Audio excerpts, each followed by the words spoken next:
Hello weavers, నమస్తే అండి. మా ఛానల్కి స్వాగతం అండి. చూస్తున్నారు కదండి, ఇవి పాపడ్స్ అండి, అప్పడాలు.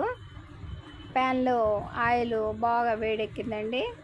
ఇక మనం ఈ రౌండ్ అప్పడాలని, అదేనండి పాపడ్స్ని 2 పీసెస్ లాగా కట్ చేసి ఫ్రై చేస్తున్నామండి ఆయిల్లో. రౌండ్గా కట్ చేయాలంటే ఎక్కువ ఆయిల్ వేయాలి, అందుకని చెప్పేసి కొద్దిపాటి ఆయిల్తో ఈ విధంగా ఫ్రై చేస్తున్నానండి. ఈ పాపడ్స్ మేము కొనుక్కున్నాయండి, ఇంట్లో కూడా తయారు చేస్తారండి మా వాళ్ళు. చాలా టేస్టీగా ఉంటాయండి, కానీ చాలా ప్రాసెస్ అని చెప్పేసి ఈ విధంగా షాప్లో కొనుక్కొచ్చి యూస్ చేస్తున్నారండి. చాయ్ మినపగుళ్ళతో తయారు చేస్తారండి పాపడ్స్ మా వాళ్ళు. చక్కగా వాష్ చేసి వాటిని బాగా ఆరబెట్టేసి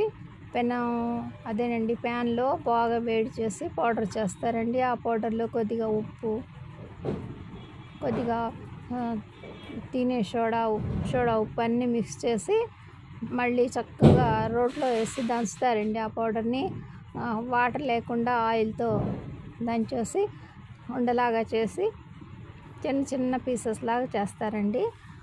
ఎండలో ఆడబెడతారండి. ఇక అది చాలా బాగుంటాయండి ఆ పాపడ్స్. ఇప్పుడు అదంతా ప్రాసెస్ అని చెప్పేసి ఈ విధంగా ప్యాకెట్స్ యూస్ చేస్తున్నామండి. మా ఈ చిన్న వీడియోని లైక్ చేయండి, షేర్ చేయండి please. BB Asia multiplus long and shorts channel అండి, తప్పకుండా లైక్ చేయండి ప్లీజ్. చూస్తున్నారు కదండి, ఈ విధంగా ఉన్నాయండి మా పాపడ్స్. బై అండి.